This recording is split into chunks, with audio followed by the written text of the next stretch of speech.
Hello everyone, welcome to my channel. तो भाई अब है हमारा नेक्स्ट टॉपिक जिसका नाम है रिटेंशन ऑफ यूरिन। तो भाई ये जो टॉपिक है ये हमारा फंडामेंटल से लिया गया है और लेसन 21 से ही है ये हमारा। तो इसमें रिटेंशन ऑफ यूरिन का मतलब हो जाता है कि यूरिन में कहीं ना कहीं रुकावट होना, अवरोध होना। तो इसमें हम कारण जानेंगे कि भाई किसको बोला जाता है और किस तरीके की प्रॉब्लम ये हमारी होती है। तो इन्होंने बताया the act of मेंस्ट्रुएशंस can be the affected by the several facts. तो भाई बहुत सारे फैक्ट्स हमारे होते हैं, कुछ फैक्ट्स ऐसे होते हैं जो हमारी जो यूरिन पास आउट करने की जो प्रक्रिया होती है उसको इफेक्ट करते हैं। ठीक है। तो इसमें हमारे some of these can lead the problem that may be require nursing intervention. तो भी कुछ हमारे ऐसे भी होते हैं, हो सकते हैं प्रॉब्लम्स जिसमें हमारे नर्सिंग इंटरवेंशन की हमें जरूरत पड़ती है, यानी कि नर्स की जो होती है उसकी हस्तक्षेप की जरूरत हमें पड़ती है। तो the act of menstruation of the influence by our mental state. तो भी इन्होंने बताया कि ये जो हमारा एक्ट होता है मेंस्ट्रुएशन का, यानी कि यूरिन पास आउट करने की जो हमारी प्रक्रिया होती है उसमें हमारा कुछ इन्फ्लुएंस करता है हमारा मेंटल स्टेटस। मेंटल स्टेटस यानी कि जो हमारी जो सोच होती है, जो धारणाएं होती है, जो परसेप्शन होते हैं, वो भी इस पर प्रभाव डालते हैं। जैसे कि जो हमारा जो टॉयलेट होता है, toilet training experience of the childhood, यानी कि बचपन में हमें जिस तरीके का अनुभव बताया गया है यूरिन पास आउट करने का। पर्सनल हैबिट, जो अपनी खुद की जो आदतें होती हैं, और कितना फ्लूइड आप इंटेक करते हैं, यानी कि कितना लिक्विड, कितना तरल पदार्थ आप लेते हैं। ठीक है। तो a change in the ABO factor can lead to retention of urine. और अगर किसी प्रकार की कुछ चेंजेज हो जाती है किसी भी चीज में, तो वो भी हमारा क्या होता है, इसमें फैक्टर बन के, यानी कि प्रभावित करता है हमारे रिटेंशन ऑफ यूरिन को। ठीक है। यानी किसी प्रकार की कोई चेंजेज आती है तो उसमें भी हमारा जो यूरिन पास आउट करने की जो प्रोसेस होता है उसमें अफेक्ट, उसमें उसको मतलब प्रभावित कर देता है। ठीक है। नेक्स्ट इसमें आ जाता है हमारा retention of urine means that the urine is retained in the bladder. तो रिटेंशन ऑफ यूरिन का मतलब ये हो जाता है कि जो हमारा यूरिन जो होता है वो रिटेन हो जाता है ब्लैडर के अंदर, यानी कि ब्लैडर के अंदर ही इकट्ठा होता है, पास आउट नहीं हो पाता है। यूरिन प्रोडक्शन से कंटिन्यू, और यूरिन का जो प्रोडक्शन होता है, यानी कि यूरिन के बनने की जो प्रक्रिया होती है, उत्पादन जो होता है वो लगातार होता रहता है। But the accumulated urine is not release from the bladder. लेकिन जो हमारा यूरिन इकट्ठा हुआ है ना यूरिनरी ब्लैडर के अंदर, वो हमारा रिलीज नहीं हो पाता, वो ब्लैडर के अंदर इकट्ठा होता रहता है, वो जो यूरिन होता है वो पास आउट नहीं होता है। ठीक है। तो इसको हम रिटेंशन बोलते हैं यूरिन का, यानी कि एक्युमुलेशन हो रहा है, इकट्ठा हो रहा है ब्लैडर के अंदर, बट पास आउट नहीं हो रहा है। तो इसमें जो पॉसिबल जो हमारे कारण बताए गए हैं रिटेंशन ऑफ यूरिन के, तो उस कारण के बारे में हम जानते हैं। तो सबसे पहला इन्होंने बताया यूरेथ्रल ऑब्स्ट्रक्शन, यानी कि भाई जो यूरेथ्रल में किसी भी प्रकार की एक रुकावट आ जाती है तो उसके बारे में बताया गया। यूरेथ्रल यानी कि जो नली होती है हमारी यूरिन की, मूत्र मार्ग हम जिसको बोल देते हैं, या फिर जो नली होती है हमारी बाथरूम की, तो उसके अंदर किसी भी तरीके की अगर रुकावट आ जाती है यूरेथ्रा के अंदर, नली के अंदर अगर किसी प्रकार की रुकावट आ जाती है, with in the from outside can lead, यानी कि अंदर की तरफ या बाहर की तरफ, यानी कि या प्रेशर बाहर की तरफ कोई प्रॉब्लम आ जाए नली के, या अंदर की तरफ कोई दिक्कत आ जाए, या बाहर की तरफ कोई प्रेशर आ जाए, तो दोनों ही हमारी जो रुकावट होती है वो रिटेंशन ऑफ यूरिन पैदा करती है हमारा। जैसे कि इनलार्ज प्रोस्टेट ग्लैंड्स, यानी कि प्रोस्टेट ग्लैंड्स जो होता है मेल के अंदर, अगर उसका बड़ा हो जाना या उसका जो साइज बढ़ जाता है तो वो क्या करता है, हमारी जो यूरिन की जो नली होती है उस पर प्रेशर डालता है। और स्ट्रक्चर्स ऑफ द यूरेथ्रा, अगर यूरेथ्रा जो होती है वो कॉन्ट्रैक्ट हो जाती है, मूत्र मार्ग का सिकुड़ना होता है, या मूत्र की नली जो होती है उसका सिकुड़ना। ठीक है। तो अगर इस तरीके की कोई प्रॉब्लम हो जाती है तो वो हमारी यूरेथ्रल ऑब्स्ट्रक्शंस के अंदर आती है। नेक्स्ट उन्होंने बताया नंबर 2 में discrete stimulation of the muscles bladder. तो भाई जो हमारी मांसपेशियां होती हैं ये ब्लैडर की, जिसके अंदर हमारा यूरिन इकट्ठा होता है, तो उसकी जो मांसपेशियां होती हैं उनका जो सेटिमुलेशन, यानी कि जो उत्तेजना जो होती है अगर वो कम हो जाती है तो। ठीक है। तो इसमें देखा गया एज सीन इन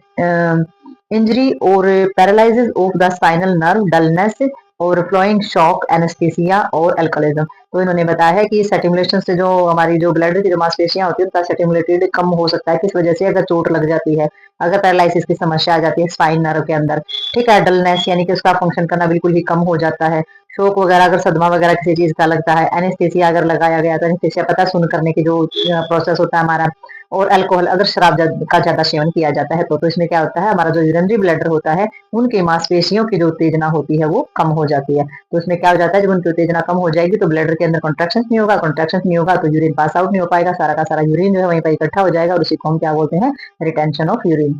तो नेक्स्ट 3 में इन्होंने बताया है a lack of muscles tone and muscle spasm can lead to retention of urine. तो इन्होंने बताया है कि जो मसल्स के अंदर हमारी जो मसल्स की जो टोन में कमी आ जाती है, ठीक है, और मसल स्पाज्म हो जाता है, यानी कि मसल्स जो जाम हो जाती है, तो उसमें भी क्या हो जाता है, रिटेंशन ऑफ यूरिन हो जाता है। मांसपेशियां अगर जम जाएंगी, अगर टोन अच्छी नहीं होगी मांसपेशियों की, फ्लेक्सिबल नहीं होंगी, तो कंट्रैक्शंस भी नहीं होगा, कंट्रैक्शंस नहीं होगा तो यूरिन पास आउट नहीं हो पाएगा। A lack of muscles tone means that the abdominals of muscular. तो इसमें हमारा जो होता है, इसका मतलब जो है कि मसल्स की कमी होने के, मसल स्टोन्स की कमी होने के कारण हमारे जो एब्डोमिनल से जो मस्कुलर, आगे देखते हैं इसमें क्या लिखा है नेक्स्ट। तो नेक्स्ट इन्होंने बताया है may not be able to contract adequately to cause, जो हमारा क्या होता है इसके अंदर कॉन्ट्रैक्शन जो होता है हमारा ब्लैडर के अंदर, bladder and the have the menstruation, तो वही जो हमारी जो मूत्र त्याग करने का जो प्रोसेस होता है, तो ब्लैडर के अंदर जो हमारे जो भी संकोचन होता है या जो हमारे कंट्रक्शंस होते हैं, तो ये जो होते हैं इसके लिए एबल नहीं हो पाते हैं। यदि हमारी एब्डोमिनल्स की जो मसल्स होती हैं अगर वो अच्छे से काम नहीं करती हैं, तो हमारा जो यूरिन पास आउट करने का जो प्रोसेस होता है वो हमारा अच्छे से नहीं हो पाता है। ठीक है,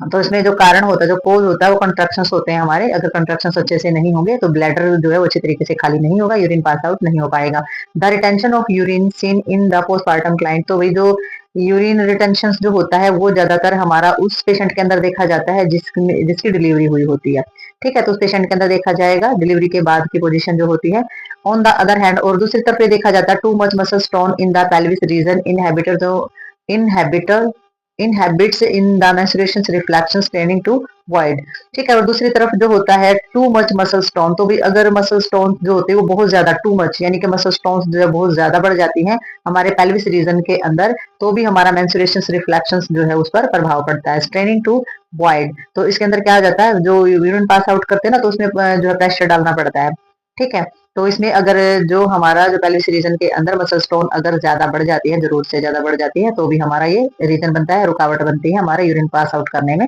और उसमें मूत्र त्याग करने के लिए प्रेशर डालना पड़ता है। ठीक है, यानी कि ब्लैडर को खाली करने के लिए तनाव जो है वो बना रहता है। तो इसमें आगे आ जाता है हमारा atonic muscles of the bladder can lead to retention of urine, तो भी इसमें हमारे एटोनिक मसल्स हमारी होती है जो दुर्बल होती है, जो कमजोर मसल्स होती हैं, वो भी हमारे ब्लैडर को यानी कि ब्लैडर के अंदर क्या लीड कर सकती हैं, हमारे रिटेंशन ऑफ यूरिन यानी कि यूरिन को एक्यूमुलेट होने में या रूटीन या वहीं पर स्टेबल होने में का कारण बन जाती हैं। ठीक है, अगर कमजोर मसल्स हैं, कंट्रैक्शन से नहीं कर पाती, तो फिर यूरिन को कैसे आगे भेजेंगे वो। The ability of the bladder to function properly depend of the alteration feeling and the emptying of the bladder, तो इन्होंने बताया है कि जो एबिलिटी ऑफ द ब्लैडर, तो ब्लैडर की जो एबिलिटी होती है, जो फंक्शन करने की जो एबिलिटी होती है प्रॉपरली, वो डिपेंड होती है हमारी किस पर, जो यूरिनरी ब्लैडर होता है उसका भरना और उसका खाली होना। तो ब्लैडर का भरना यूरिन से और फिर उसका खाली होना, ये हमारी जो एबिलिटी होती है ब्लैडर की, तो ये उसके ऊपर डिपेंड करता है। ठीक है, if the bladder is kept continuously impending as with catheter drain से, और अगर हमारा जो ब्लैडर होता है वो लगातार कंटिन्यूसली खाली होता रहता है, इंपैक्टेड होता रहता है विद द कैथेटर ड्रेन, अगर नली के द्वारा अगर पेशेंट को इस तरीके की जो यूरिन पास आउट करने की जो नली होती है वो लगाई जाती है, तो उसमें क्या होता है, ब्लैडर जो है वो लगातार उसका खाली होता रहता है, थैली के अंदर यूरिन जो है वो इकट्ठा होता रहता है। The bladder loss it tone like any other unused muscles and may not function properly when is catheter is remove, तो इन्होंने बताया है कि इसमें जो ब्लैडर लॉस जो होता है वो किस तरीके से होता है, टोन लाइक यानी अदर अनयूज्ड मसल्स, तो और जैसी मांसपेशियां जो निष्क्रिय मांसपेशियां होती है जो हमारी काम नहीं करती, उसी तरीके से हमारा जो ब्लैडर है उसके अंदर भी लॉस होता है, उसका भी जो टोन होती है मसल्स की वो कम हो जाती है, और ऐसे ही मांसपेशियां हमारी निष्क्रिय हो जाती हैं जो कि फंक्शन नहीं करती हैं properly when the catheter is remove, तो वो जो होती हैं वो रिमूव कर देते हैं हम कैथेटर यानी कि नली को अगर हटा भी देते हैं ना, तो भी प्रॉपर्ली फंक्शन नहीं करती, क्योंकि वहां की जो मांसपेशियां होती है उनकी जो कंट्रक्शंस करने की जो हैबिट है वो खत्म हो जाती है, स्पाज्म होना स्टार्ट हो जाता है। तो नली के हटाने के बाद कैथेटर यानी कि नली को हटाने के बाद जो है वहां पर फंक्शन नहीं होता है प्रॉपर्ली, मसल्स जो होती है वो कंट्रक्शंस नहीं करती हैं। Like was is if it is continuously distance, तो अगर हमारा जो ब्लैडर होता है वो हमारा जो लगातार अगर फैला हुआ रहता है, डिस्टेंट रहता है, it because incentive to menstruation stimuli and lose it tone, तो वो क्या हो जाता है, वो हमारा कैसा बन जाता है, मेंस्ट्रुएशन जो स्टूल होने की यानी कि स्टिमुलेट होने की जो उत्तेजना जो होती है उसकी कमी होनी स्टार्ट हो जाती है उसके अंदर, यानी कि जो गतिशीलता होती है वो हमारी कम हो जाती है और जो टोन होती है वो लूज हो जाती है, तो कंट्रक्शंस नहीं कर पाते, तो इस मारे हमारी जो यूरिन रिटेंशन की जो प्रॉब्लम होती है वो हमारी लीड हो जाती है यहाँ पर। ठीक है, तो हमारी जो लगातार जो यूरिन का भरना, यूरिन का फिल होना या फिर यूरिन का एम्पेटी होना, इस पर डिपेंड करता है हमारी ब्लैडर की एबिलिटी के ऊपर, और जिसको यूरिन की नली लगाई जाती है अगर वो ज्यादा दिनों तक लगी रहती है तो उसके बाद जब हटाते हैं तो वो फिर प्रॉपर फंक्शन नहीं कर पाता है हमारा ब्लैडर कंट्रैक्शंस करने का। ठीक है, तो नेक्स्ट हमारा हो जाता है इसके अंदर pressure of the bladder by the faeces, faecal आ जाता है इसके अंदर, फिकल इंफेक्शन हो जाता है foetus in utero pelvis tumour, तो इन्होंने बताया है अगर जो हमारा जो फिकल जो होता है यानी कि जो फेसिस जो होता है अगर वो ज्यादा एक्यूमुलेट हो जाता है हमारी लार्ज इंटेस्टाइन्स के अंदर, ठीक है, यानी कि मल बहुत ज्यादा मात्रा में इकट्ठा हो जाता है, और फीटस होता है यूट्रो के अंदर यानी कि यूट्रस के अंदर जब भ्रूण होता है यानी कि बेबी होता है माँ के पेट में, और पेल्विस के अंदर अगर ट्यूमर हो जाता है, तो ये जो कंडीशन होती है ये भी ब्लैडर पर बहुत ज्यादा प्रभाव डालती है, कैन लीड टू, और क्या समस्या उत्पन्न करती है नेक्स्ट देखते हैं हम इसमें। तो भाई इसमें हमारा जो 5 पॉइंट है, 5 पॉइंट के अंदर इन्होंने बताया है कि वी पुअर फ्लूइड इनटेक में be lead the retention of urine. तो पुअर फ्लूइड इनटेक यानी कि तरल पदार्थ की मात्रा अगर कम होती है, कम लेते हैं आप, तो भी वो क्या करता है, यूरिन में बाधा उत्पन्न करता है। ठीक है, वेरी स्लो यूरिन प्रोडक्शन से fills the bladder slowly, and this may allow the muscles of the bladder to accommodate the increased volume of urine in such a manner that its stretch receptor are never activated। तो इन्होंने बताया है कि जो हमारा जो धीरे productions होती है ना, स्लो प्रोडक्शंस होती है, यानी कि वो तरल तरल पदार्थ आप कम लेते हैं, तो उसमें क्या होगा, यूरिन की प्रोडक्शन भी कम होगी, यूरिन भी कम बनेगा। अब यूरिन कम बनेगा तो ब्लैडर जो है वो धीरे धीरे भरेगा। ठीक है, तो अगर ब्लैडर धीरे धीरे बढ़ता है तो हमारी जो मसल्स होती हैं ब्लैडर की, तो उसका जो रिकमेंडेशन होती है वो हमारी इंक्रीज होती है, वॉल्यूम ऑफ यूरिन जो है उसमें क्या हो जाता है, जो रिसेप्टर्स जो उसके होते हैं वो स्ट्रेच नहीं हो पाते हैं। ठीक है, तो वो एक्टिवेट नहीं होते, यानी कि आपके ब्लैडर जो है उसमें सिर्फ 200 ml ही रोज जमा होता है, आप इतना फ्लूइड इनटेक नहीं कर रहे हो। और फिर उन्होंने बताया है अगर आगे से क्या होता है, once bladder muscles fibre of the stretch beyond the certain point. और जो हमारी जो मसल स्ट्रेच होती है, जो मसल्स फाइबर जो होती है एक मतलब कि स्ट्रेच होने का उनका एक सर्टन पॉइंट होता है, यानी कि सिर्फ जितना आप यूरिन मतलब कि जितना भी आप फ्लूइड लेते हो डेली मात्रा में, तो उतना ही जितना यूरिन आपका बनता है उसी के हिसाब से मसल्स को स्ट्रेच होने की हैबिट हो जाती है ब्लैडर के अंदर। ठीक है, तो इसमें stretch beyond of the certain point होता है, they become incapable of the contracted at all. तो इसमें क्या हो जाता है, जो हमारी जो मसल्स होती हैं ब्लैडर की, तो वो इनकैपेबल हो जाती हैं किसमें, कंट्रैक्शंस करने में। ठीक है, सो मेंस्ट्रुएशन नेवर ऑकर, इसलिए भी यूरिन पास आउट नहीं हो पाता, यानी कि आप डेली रूटीन में इनटेक बहुत कम कर रहे हैं फ्लूइड का, और उसमें जो जितना हम इनटेक कर रहे हैं और अचानक से आपने अगर ज्यादा फ्लूइड ले लिया किसी दिन, अगर आप ज्यादा फ्लूइड ले लिया तो उसमें क्या होगा, उसके जो आपके रिसेप्टर होते हैं वो एक्टिवेट नहीं होंगे, क्योंकि मसल्स को जितना सर्टन पॉइंट पर जितना वो हमारी स्ट्रेच होती है, फिर वो दोबारा से मतलब जब ज्यादा फ्लूइड आ जाएगा तो वो एक्टिवेट नहीं हो पाती है। तो एक्टिवेट अगर नहीं होंगी, रिसेप्टर काम नहीं करेंगे, स्ट्रेच अगर नहीं होगी, तो उसमें क्या हो जाएगा, वो हमारा यूरिन रिटेंशन हो जाएगा और यूरिन जो है पास आउट नहीं हो पाता है। ठीक है, और दूसरा हमारा क्या जाता है, इसमें सर्जरी और ट्रोमा हो, अगर किसी भी प्रकार के ऑपरेशन हुआ है या चोट लग जाती है, तो ये यूरिनरी जो हमारा स्ट्रक्चर्स होता है इंटरफेयर विद द मेंस्ट्रुएशंस, तो भी वो भी हमारा बहुत ज्यादा प्रभाव डालता है, बहुत ज्यादा दखलंदाजी करता है यूरिन पास आउट करने में। फॉर्मेशन ऑफ एडिमा यानी कि सूजन अगर हो जाती है, स्कार टिश्यूज फॉर्मेशन, अगर टिश्यूज में स्कार या निशान वगैरह हो जाते हैं यूरिथ्रा के अंदर, और टाके वगैरह लगे हुए हैं अगर पेरिनियम एरिया के अंदर, पेरिनियम पेरिनियम यानी कि जो हमारा प्राइवेट एरिया जो होता है, पेल्विस का जो एरिया होता है, अगर उसके अंदर पेरिनियम एरिया के अंदर किसी प्रकार के टाके लगे हुए होते हैं, तो इसमें भी हमारा जो यूरिन रिटेंशन जो होता है वो लीड हो सकता है, और पोस्ट ऑपरेटिवली यानी कि ऑपरेशन के बाद ही हमारी सारी चीजें हो सकती हैं और ये यूरिन को प्रभावित कर सकती हैं। ठीक है, नेक्स्ट इन्होंने बताया फ्लूइड लॉस हो, जो हमारा फ्लूइड लॉस और जो हमारा ब्लड ब्लड प्रेशर जो लो होता है वो कब होता है, ड्यूरिंग सर्जरी। सर्जरी के दौरान जब एडमिनिस्ट्रेट कराए जाते हैं, नशीले पदार्थों का सेवन कराया जाता है, एनेस्थीसिया दिया जाता है, तो उसकी वजह से क्या हो जाता है, हमारा बीपी लो हो जाता है और फ्लूइड लॉस होता है। ठीक है, तो रिड्यूस द ग्लूमरल फिल्ट्रेशन, और उसमें क्या होता है, हमारा जो ग्लूमरल फिल्ट्रेशन होता है वो उसमें इंटरफेयर होता है ज्यादा। ग्लूमरल इंटरफेयर हम किसे बोलते हैं, ग्लूमरल्स जो होता है वो हमारी किडनी के अंदर पाए जाने वाले जो नेफ्रॉन पार्ट होता है उसके ऊपर पाया जाने वाला एक कप होता है जो यूरिन को फिल्टर करने का काम करता है, तो वो हमारा ग्लूमरल फिल्ट्रेशन बोला जाता है, जो वहां से जो यूरिन छन करके आता है, यानी कि जो चीजें होती हैं वो अलग अलग होती हैं। ठीक है, ब्लड अलग होता है और यूरिन जो है वो अलग हो जाता है। तो इसमें हमारा क्या हो जाता है, इसमें जो सेंसरी और मोटर पैथवे होता है वो हमारा क्या करता है, मेंस्ट्रुएशन रिफ्लेक्शन के ऊपर होता है। ठीक है, तो हमारा जो नर्वस सिस्टम के द्वारा भी इसमें जो है, जो हमारा रिटेंशन ऑफ यूरिन होता है वो हमारा इसके अंदर होता है। पेन होता है, जो हमारा पोस्ट ऑपरेटिवली ऑपरेशन के बाद होने वाला जो दर्द होता है, उसके कारण हमारा इंक्रीज हो जाता है मसल्स के अंदर टेंशन। ठीक है, तो ऑपरेशन के बाद जब दर्द होगा तो मसल्स जो है वो टेंस हो जाएंगी, तनाव उत्पन्न हो जाएगा मांसपेशियों के अंदर, और ये भी क्या करता है, इनहेबिट करता है यूरिनेशन को, यानी कि यूरिन पास आउट करने में प्रॉब्लम उत्पन्न करता है। ठीक है, नेक्स्ट इसमें 7 दिया है, change in the living pattern can lead to retention of urine. अगर हम किसी भी प्रकार का लिविंग पैटर्न, हमारा रहन सहने की अगर कोई चीज हमारी चेंज हो रही है तो उसमें भी यूरिन पास आउट करने में दिक्कत हो सकती है। और change in the daily routine में अगर आपका कुछ चेंज हो रहा है तो भी आपको प्रॉब्लम हो सकती है। अगर आप अजनबी माहौल में गए हैं, जो स्ट्रेंजर इन्वायरमेंट है, अनजान जगह पर आप गए तो भी हो सकता है। लैक ऑफ प्राइवेसी, अगर आपको प्राइवेसी कहीं पर नहीं मिल रही है तो भी आपको यूरिन पास आउट करने में दिक्कत हो सकती है, रिटेंशन ऑफ यूरिन हो सकता है, तो ये रीजन बन सकते हैं। तो आगे देखते हैं इसमें हम।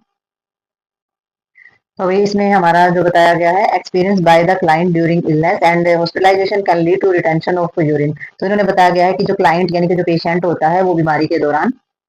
ठीक है, बीमारी के दौरान या फिर हॉस्पिटलाइजेशन यानी कि हॉस्पिटल में जब वो एडमिट हो जाता है उसके दौरान can lead the retention of urine, तो उसमें यूरिन में जो बाधा उत्पन्न होनी होती है वो हो जाती है, यानी कि बाधा उत्पन्न हो जाती है यूरिन के अंदर। ठीक है, यानी कि हॉस्पिटल में एडमिट होने पर या बीमार होने पर ऐसा हो सकता है, लैक ऑफ एक्सरसाइज, अगर एक्सरसाइज वो जब नहीं करता है, या फिर unnatural positioning trying to void in a supine position etcetera can lead to retention of urine. तो उसको जब अननेचुरल यानी कि जिस पोजीशन में हम कभी भी यूरिन पास आउट नहीं करते हैं, तो ऐसी पोजीशन अननेचुरल जो है प्राकृतिक, जब हम उसको जिनको हम बोल सकते हैं, तो वैसी जो पोजीशन दी जाती है trying to avoid in supine position. तो सुपाइन पोजीशन हमारी कौन सी होती है, जिसमें बिल्कुल सीधे लेटे होते हैं, और उसी सीधे लेटे लेटे पोजीशन में जब यूरिन पास आउट करना होता है, ठीक है, तो नॉर्मली हम इस तरीके से नहीं करते, तो इस तरीके से यूरिन पास आउट करना होता है, तो उसमें भी कई बार जो पेशेंट है वो यूरिन पास आउट नहीं कर पाता है, can lead to retention of urine. तो इसमें भी यूरिन में बाधा उत्पन्न हो सकती है, ठीक है। नेक्स्ट हमारा 8 पॉइंट आता है। 8 पॉइंट के अंदर इन्होंने बताया some medications such as analgesics and the tranquilliser which suppress the central nervous system will also interfere with the menstruations by the diminishing of the effectiveness of the neural reflection। तो इन्होंने बताया कि कुछ हमारी जो दवाइयां होती है ना, जो दवाइयां भी ऐसी होती है जैसे कि जो दर्द निवारक होती हैं, जो पेन किलर हम जिनको बोलते हैं, जैसे कि जो हमारी बोली जाती है ट्रैंक्विलाइजर जो होती है वो सुप्रेस करती है, which suppress the central nerve system. तो ये किस पर प्रभाव डालती है, किस पर दबाव डाला इसने, सेंट्रल नर्व सिस्टम पर, ठीक है, यानी कि जो हमारा नर्व सिस्टम होता है उस पर प्रभाव डालती है। विल आल्सो इंटरफियर, और वही इंटरफियर भी करती है हमारे मेंस्ट्रुएशन यानी कि यूरिन का पास आउट करने की जो चीजें होती है उनमें बाधा उत्पन्न करती है। और इसमें जो इफेक्टिवनेस होती है, हमारी जो न्यूरॉन्स होते हैं उनका जो रिफ्लेक्शंस होता है उसकी जो इफेक्टिवनेस होती है उसके अंदर भी बाधा उत्पन्न करती है, ठीक है। तो ये हमारे कुछ रीजन है, कुछ चीजें हैं जो कि हमारे यूरिन में बाधा उत्पन्न करने वाले होते हैं। तो नेक्स्ट देखते हैं इसके अंदर कुछ प्रिवेंशन जानेंगे इनकी। तो भाई अब हम बात करने वाले हैं prevention and treatment of retention of urine. तो भाई यूरिन जो रिटेंशन ऑफ यूरिन की जो हमारी समस्या है उसकी रोकथाम और उसके इलाज के बारे में थोड़ी सी बात करेंगे। तो इसमें इन्होंने बताया है कि बिफोर रिसोर्टिंग टू कैथराइजेशन और even reporting that the client can not pass urine. तो वही अगर जो क्लाइंट है अगर वो यूरिन पास नहीं कर पा रहा है, ठीक है, तो कैथराइजेशन देने से पहले यानी कि उसमें नली का प्रोसेस करने से पहले या उसकी रिपोर्ट बनाने से पहले N intelligence nurse will be use all her knowledge and skill to add the client of the empathy the bladder by the natural means। तो इन्होंने बताया है कि एक जो समझदार नर्स होती है, जो इंटेलिजेंट जो नर्स होती है, वो यूज करेगी अपनी सारी की सारा ज्ञान, सारा का सारा कौशल जो उसने सीखा है प्रैक्टिस में, ट्रेनिंग में, एक्सपीरियंस में, तो सारे के सारे अपने मेथड लगाएगी और जो क्लाइंट होता है उसका जो ब्लैडर होता है वो नेचुरल तरीके से यानी कि प्राकृतिक रूप से खाली करवाएगी, यानी कि वो सारी मेथड जो अपनाएगी जिससे वो आरामदायक स्थिति में यूरिन पास आउट कर सके। रिमेम्बरिंग याद रहे that untold harm may follow to frequent catheterisations and that an attack of the cystitis may occur following even one catheterisation. तो इन्होंने बताया है कि आपने याद रखना है कि भाई अनटोल्ड यानी कि जिन चीज की हम कल्पना भी नहीं कर सकते हैं, जो कैथराइजेशन कराया जाता है उससे इस तरीके का जो नुकसान होता है वो हो सकता है पेशेंट को। और एक बार भी अगर हम कैथराइजेशन कराते हैं ना, एक बार भी, तो उसमें भी जो हमारा साइटिस्ट जो अटैक होता है वो आ सकता है पेशेंट को कैथराइजेशन करते समय। तो हमारा साइटिस्ट क्या होता है, हमारा जो यूरिनरी ब्लैडर होता है उसके अंदर सूजन आ जाना या फिर कोई इन्फेक्शन हो जाना किसी प्रकार का बैक्टीरिया की वजह से, तो इस तरीके की समस्या उत्पन्न हो सकती है। और हमारा यूरिनरी ब्लैडर के अंदर भी हो सकता है, और यूरेथ्रा यानी कि जो मूत्र की जो नलियां होती हैं उनके अंदर भी ऐसा हो सकता है। तो इस प्रकार से अगर कैथराइजेशन जो कराया जाता है उसमें उसको नर्स जो होती है उसको बिल्कुल ही याद रखनी होती है चीजें कि कैथराइजेशन कराना इतना सरल प्रोसेस नहीं है। तो सबसे पहले जो यूरिन पास आउट कराया जाता है पेशेंट का, जो ब्लैडर खाली कराया जाता है उसे नेचुरल तरीके से पूरी कोशिश करें। अगर कुछ भी रास्ता नहीं बचता है तो फिर कैथराइजेशन की जो चीजें होती है वो अपनाई जाती है, वरना अगर सीधा कैथराइजेशन या कैथराइजेशन अगर प्रॉब्लम में भी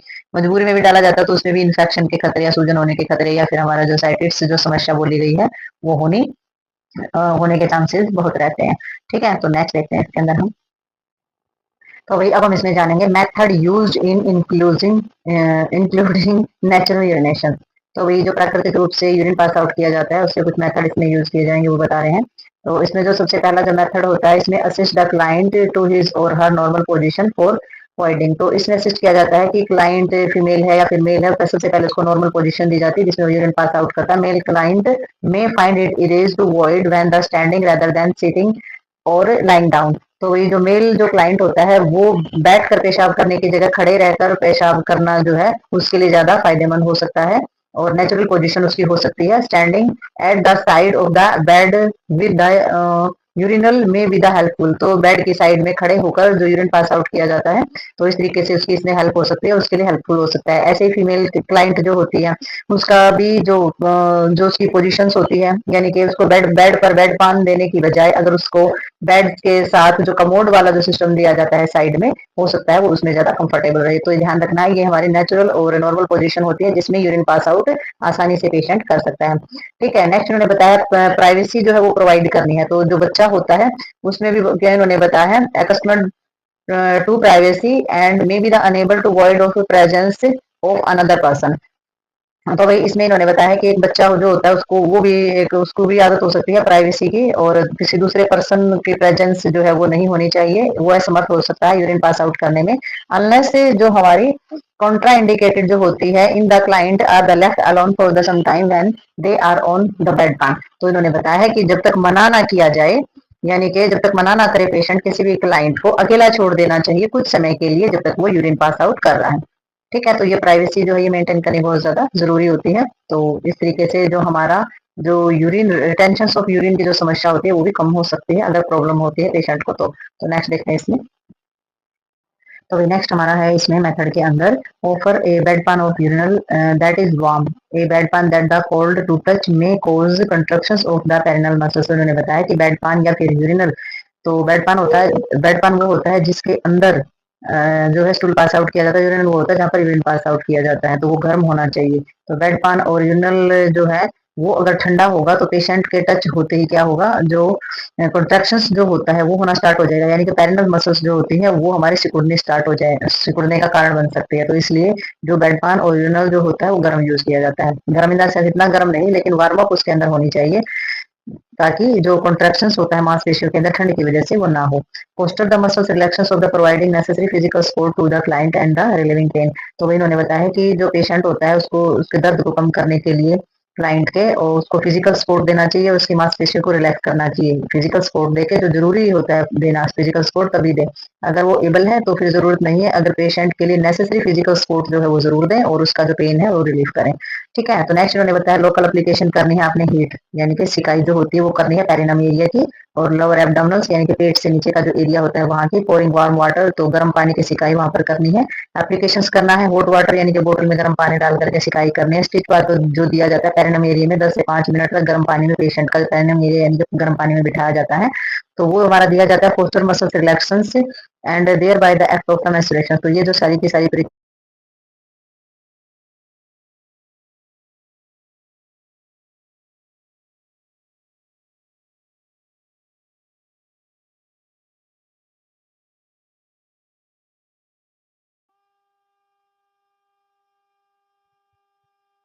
तो ये है हमारा 6 पॉइंट। तो 6 पॉइंट के अंदर ये हमारा दिया गया है कि provide by the assistance when the client first first feel and the need of white. तो इन्होंने बताया है कि आपने जो प्रोवाइड कराना, यानी कि पेशेंट को अगर फर्स्ट फील पहला फील आता है, नीड टू वर्ड यानी कि यूरिन पास आउट करने से की मतलब पहली फीलिंग आती है, तभी उसको प्रोवाइड करा देना है। तो इन्होंने बताया अगर जो पेशेंट जो है बेड पान का वेट करेगा तो क्या हो सकता है, तो जो उसकी डिजायर है यूरिन पास आउट करने की वो बंद हो सकती है। ठीक है, यानी कि जब भी उसे थोड़ा सा भी फील आए तभी उसको यूरिन पास आउट कराने की जो सारी चीजें वो प्रोवाइड करें। और ऑफर बेड पान और जो हमारा यूरिनल होता है वो रेगुलर इंटरवल्स पर यानी कि समय समय पर प्रोवाइड करते रहें। तो आपने ये नहीं करना है कि पेशेंट यूरिन पास आउट करने के लिए बोल रहा है और आप अवॉइड कर रहे हैं, अगर आप इस तरीके से अवॉइड करेंगे तो पेशेंट जो है थोड़ी देर के बाद यूरिन पास आउट हो सकता है ना कर पाए, तो इस तरीके से यूरिन की इच्छा खत्म हो सकती है। तो आपने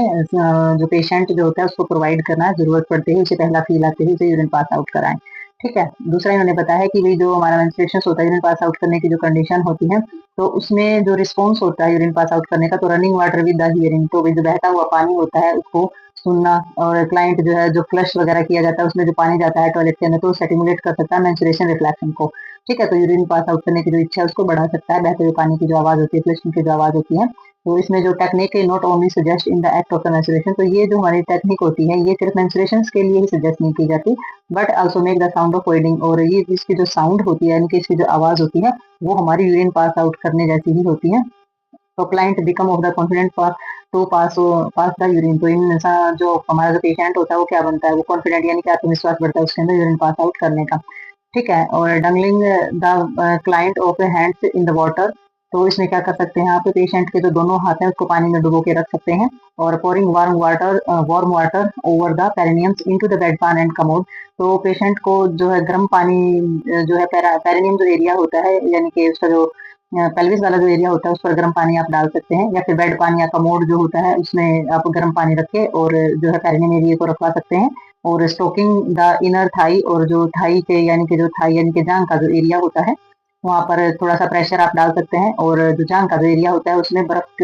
लगा सकते हैं, थाई के अंदर वाले हिस्से में जो है बर्फ का प्रयोग कर सकते हैं, और जेंटल मसाज कर सकते हैं आप। जो लोअर एब्डोमिनल एरिया है यानी कि पेट के नीचे का जो हिस्सा होता है वहाँ पर हल्की हल्की मसाज कर सकते हैं और एक्टिवेट कर सकते हैं मेंस्ट्रुएशन रिफ्लेक्शन को। तो ये करने से मेंस्ट्रुएशन जो है वो किस तरीके से एक्टिवेट हो जाएगा, यूरिन पास आउट करने की इच्छा जो है वो धीरे धीरे जो है बढ़ जाएगी। ठीक है, तो ये हमारे कुछ नेचुरल मेथड हैं जिसकी वजह से हमारा, जैसे कि सीटी बच्चों को यूरिन पास आउट कराने के लिए विसल्स वगैरह सीटी वगैरह बजाई जाती है, तो वो भी इसी तरीके की जो है एक नेचुरल टेक्निक होती है हमारी बच्चे को यूरिन पास आउट कराने की।